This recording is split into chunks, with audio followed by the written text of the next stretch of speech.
Welcome everyone to this webinar brought to you by the Israel Defense and Security Forum, IDSF. In Hebrew, our name is Habikonistiv. IDSF is a movement of reserve officers and operators from all branches of the Israel Defense Establishment who believe that strong national security priorities and staunch Zionism are necessary for Israel to be the eternal homeland of the Jewish people. Over the past month, during this war, we at IDSF have mobilized our movement to make a real difference. First and foremost, hundreds, more likely thousands of our members are serving in their reserve units right now, quite literally fighting for Israel. In addition, we have had many strategic assessment meetings with top government and army officials and conducted hundreds of interviews with both the Israeli and foreign press. We are holding regular briefings for foreign diplomats and also briefings for U.S. congressional staffers. We have coordinated 21 cargo flights of much needed supplies to Israel. We've built a network of 7,000 on-call volunteers mobilized to support the families of IDF soldiers, and we have recruited close to 3,000 volunteers for the Israel Border Patrol. And while all of this is going on, our research department is diligently working behind the scenes to gather the data and provide ongoing analysis of the war.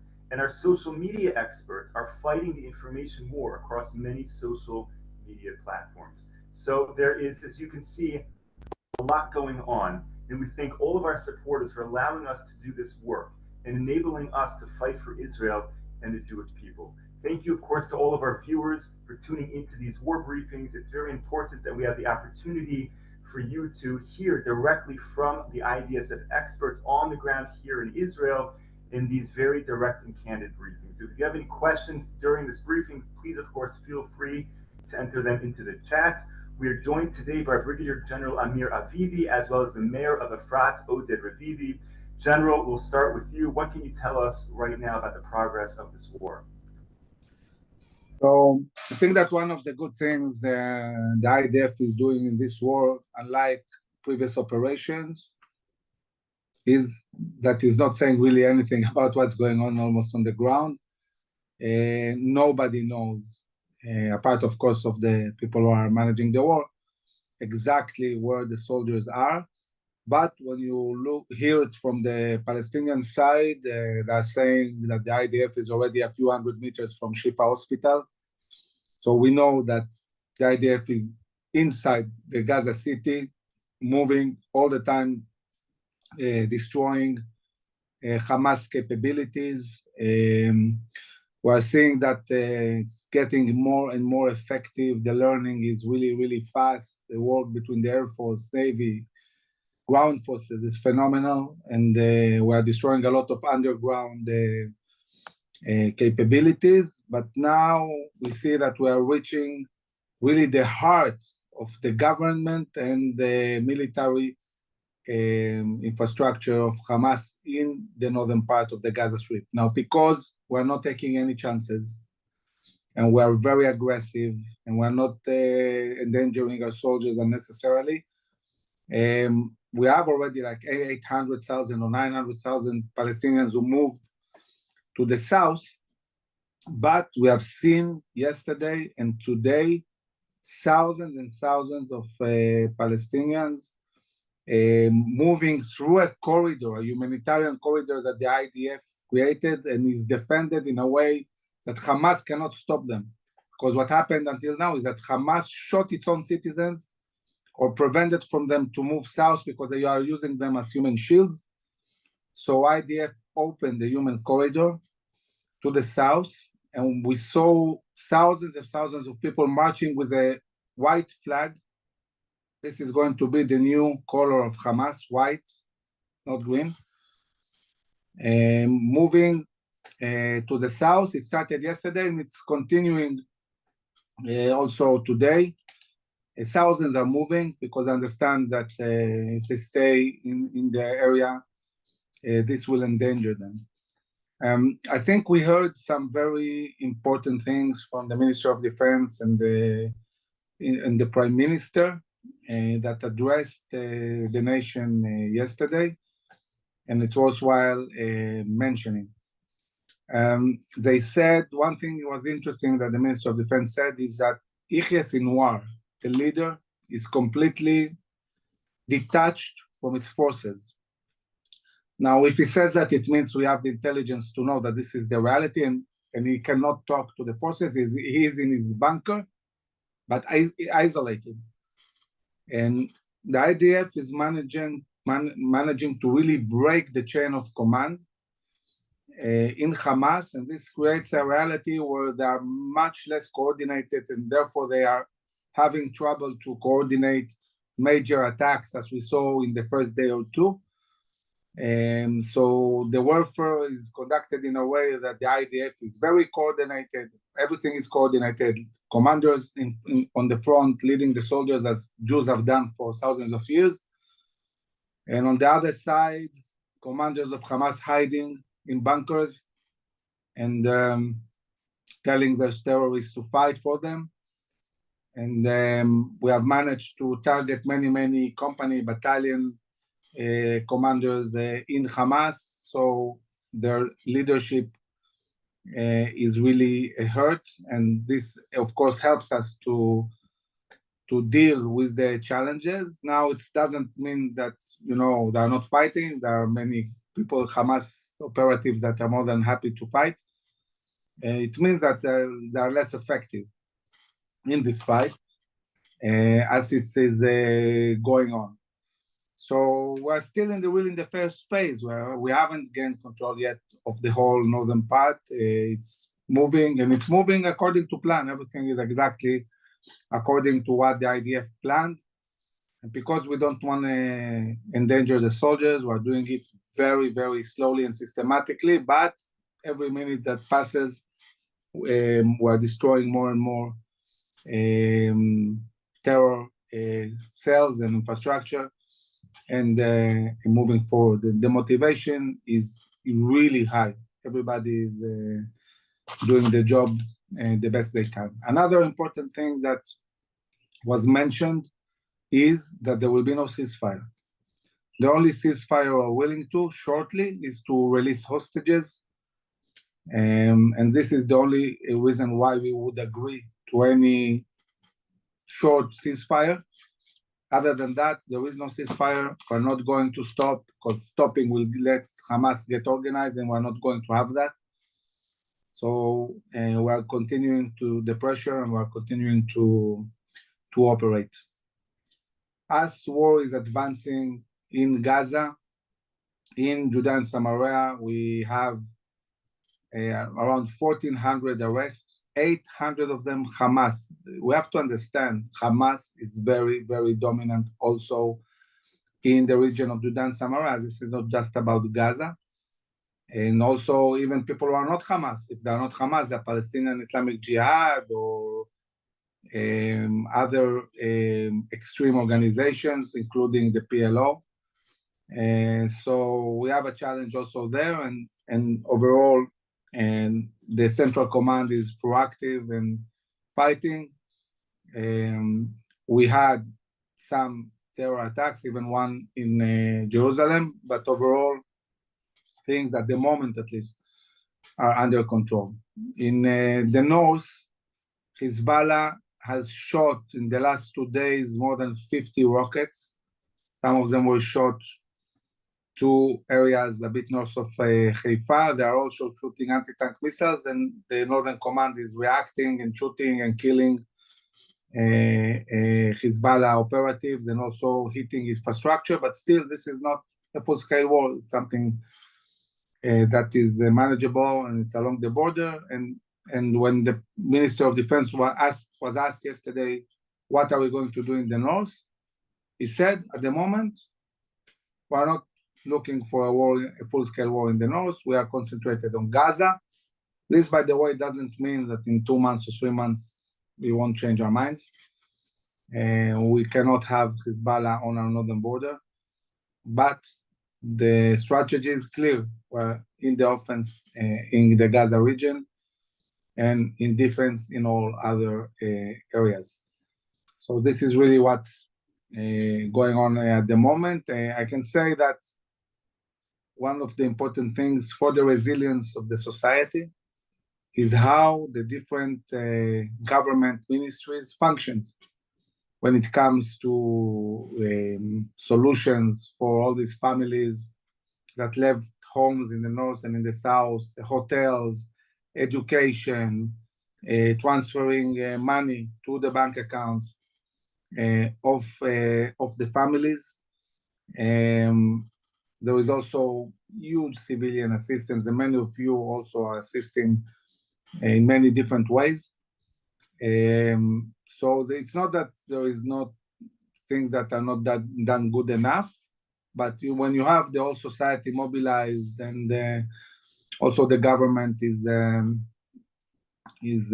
allocating more and more money, things by the day are improving also in this sense. Inside Israel, we build more than 700 local squads in all the towns and cities in Israel. The police is arming them with rifles, with M16s and things like that. Every town today in Israel, you cannot go in without passing through a checkpost. And all the towns are under vigilance, and some of them there are also soldiers. So if the day will come and we have to deal with also some kind of inner uprising or something like that, I would say that we are ready also for this kind of scenario, probably much better than we were before. So we're constantly building these squads inside Israel. And while all this is going on, Israel acknowledges, and we know that there is also a lot of anti-Semitism, and we know that we have to assist and help every single Jew around the world. And this is something that we are dealing with. The government is dealing with that. I won't go into details how, but in many ways. And it's also a front that we understand we have to deal with. Thank you, Moshe.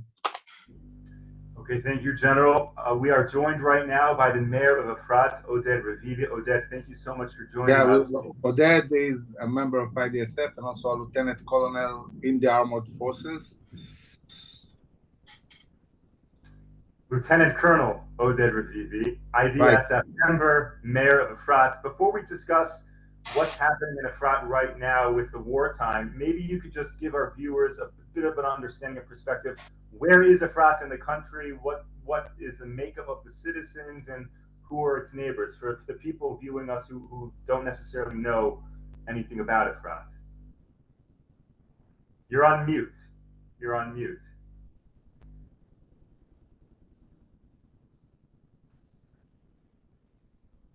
Okay, can you hear me now? Yes, perfect, perfect. Excellent. So Efrat is a city of 15,000 people. It's located south of Bethlehem, which means south of Jerusalem. For those of you who are interested, it's over the green line if you know the colors and the maps. So it is in Judea and Samaria. It is a very unique city in its geographical setup. From one end to another, it's 5.5 kilometers. The width of it at the most narrowest place is no more than a traffic circle. So it means that it looks like a long stretch of a hot dog or a sausage, depends from which part of the world you come from. The founders of the city had a vision of building a city which is not surrounded by a fence, which these days is becoming definitely a topic of discussion.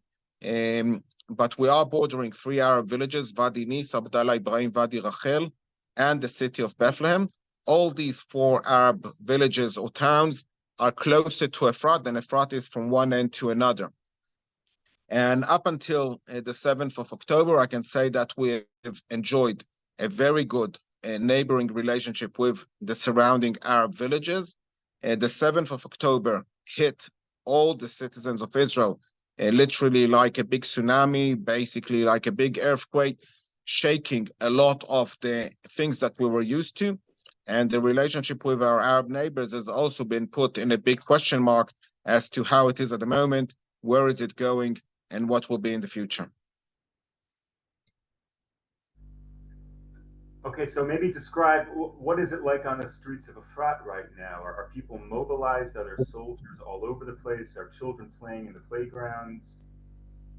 So, Efrat being based where it is, we had our first response team, which is of about 50 men, which we train once a month for a day or two.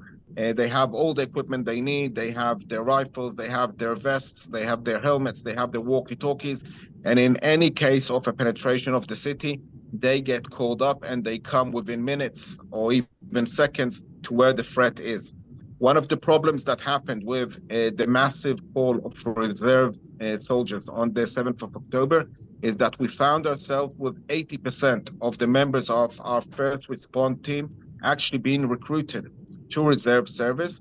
And instead of them, we got IDF reserve soldiers, but soldiers who are trained less, who are less equipped, who don't know the area as well as our first response team. And that's one of the gaps that we needed to bridge. Um, the amount of people that have been recruited by the IDF as reservists on the 7th of October is the largest ever. There's never been such a big recruitment of reserve soldiers.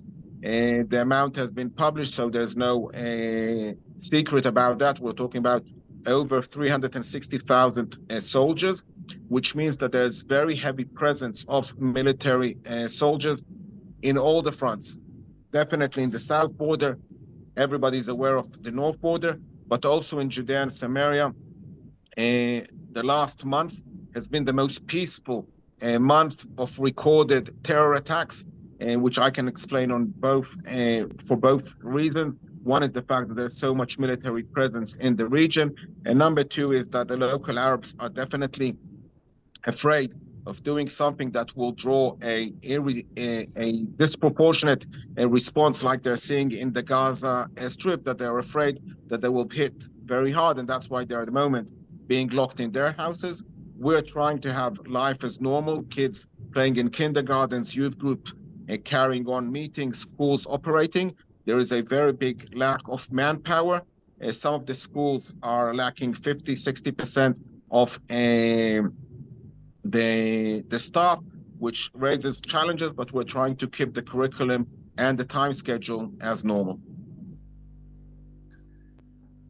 So, when people go shopping in the Rami Levy grocery store, for example, are people worried? Is there a tense feeling, or is it like as usual? So I was asked one question here on the comments, and I'll answer that, and I'll answer your comment, your question at the same time. Usually, we get during a month 4 requests of to provide certificates of proof of citizenship. Those certificates are needed for people in order to go and buy guns. They need to prove where they live. So as I said, usually on an average month, I have between 4 to 5 requests.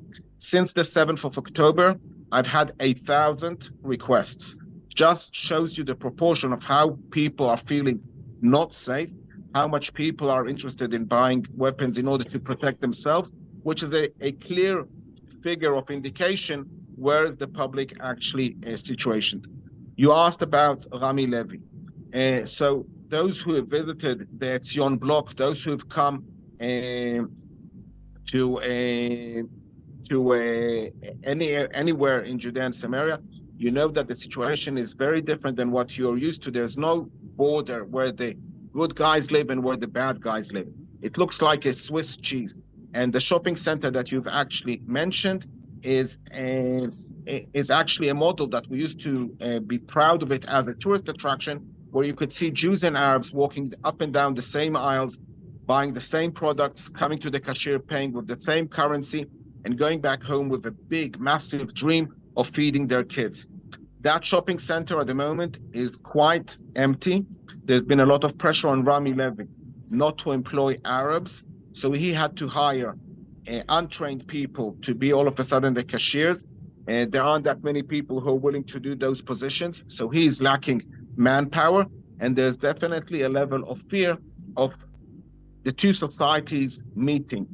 There's no differentiation as far as the average Israeli is concerned, if we can generalize, and we're talking about horrific times. So I allow myself to generalize, but the average Israeli at the moment, if he will see an Arab, he doesn't care if he's an Arab who has a Israeli ID, if he's an Arab that lives in Judea and Samaria, or if he's an Arab from Gaza, they're all being suspected as being members of Hamas, which causes a lot of friction. At the moment, societies are not that in touch with one another, but it's definitely a question on the national level. Where is this going to go?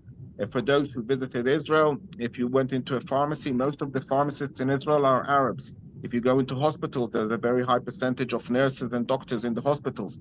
Where is all this going to lead Israeli society? It's definitely questionable. I was asked about what can students do on campuses. So I think one of the things that you can definitely do in campuses, and that's what I've been doing throughout my years as mayor, addressing students in campuses, is basically try to confuse them with the facts, under the belief that too many facts kill a good story. And there is enough information, there's enough footage of showing exactly what happened, exactly why Israel is entitled to defend itself. And if anybody needs more materials, answers to any questions, so I'm sure, Moshe, you will be able to provide my contact details afterwards, and I'll be more than happy to give assistance to anybody who wants to help us in this battle. Happy to, happy to. So in terms of the local Arabs not showing up for work or not being allowed to work, how is that affecting the economy? How is that affecting building projects in Efrat right now? So it's not just Efrat. You can carry on asking me about Efrat. The truth of the matter is, anything that's you're asking me about Efrat is true in the whole country. All building sites in Israel have come into a standstill, not just in Judea and Samaria, also in Herzliya, also in the Negev, also in Haifa, also in Tel Aviv. There's absolutely no building construction which is taking place, because the level of fear is the same in Judea and Samaria, like it is in Tel Aviv, like it is in Jerusalem. And the mayors are not really interested in having Arabs coming at the moment and walking in the streets. All mayors report that when we have an Arab walking in our towns, we get calls to our headquarters, come and see if it's somebody suspicious. Those of you are familiar with the city of Bat Yam, a seashore city which is just south of Tel Aviv.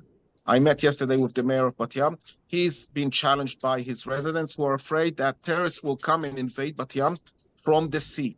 We can understand why. They saw the pictures from Gaza. They are sure it's going to happen in their own town, and that's the reality. So no building is taking place. There's a shortage of bus drivers. There's a shortage of manpower in specific areas where we know that Arabs were more dominant.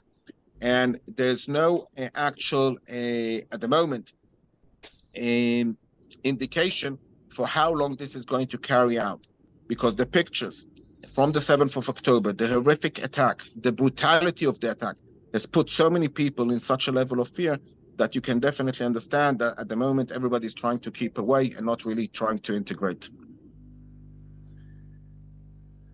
Okay, maybe we can try to throw something positive in here. I imagine there have been many projects to support the soldiers, many unifying activities. Anything heartwarming you can share with us happening right now? So, I mean, if we would have had this conversation 5 weeks ago, I would have probably not mentioned that. The level of unity in Israel at the moment is, I think, the most shocking thing that has outcome from this tragic, brutal terror attack. Israel is extremely united. There are very little political disputes. The cause of action, the understanding of who we're battling with, the acceptance of what the goals of the military and the army are basically consensus. And the whole of the society is backing up the army and praying for their success in their mission. This is something, for any of you who followed the news in the last year in Israel, is a 180 degrees change and switch from what we were used to. And I can only hope that what we see will actually carry on after the day that, please God, will bring the victory. When we see how the army is working, and every casualty is a tragedy, and every family that loses their dear ones is a sad and a heartbreaking story. But the army is working in cooperation with the Air Force and with the Navy, with intelligence in levels that we haven't seen in the past. Very close fire without having any casualties from friendly fire. And basically, there's a lot to be proud of how the army is maneuvering inside Gaza, something that many people were afraid that we'll have more casualties, and now we're extremely proud of how they're working. That's amazing to hear. Lieutenant Colonel Mayor Oded Ravivi, thank you so much for joining us. General Avivi, are you still with us? Can you give us some final thoughts? Yeah, I'm here. 1 second. Yeah, guys, on my way to the TV station. So yeah, I completely agree. Talking about the cohesion, not only of the army, but the whole society together. Everybody is working, and I get thousands of people writing to me.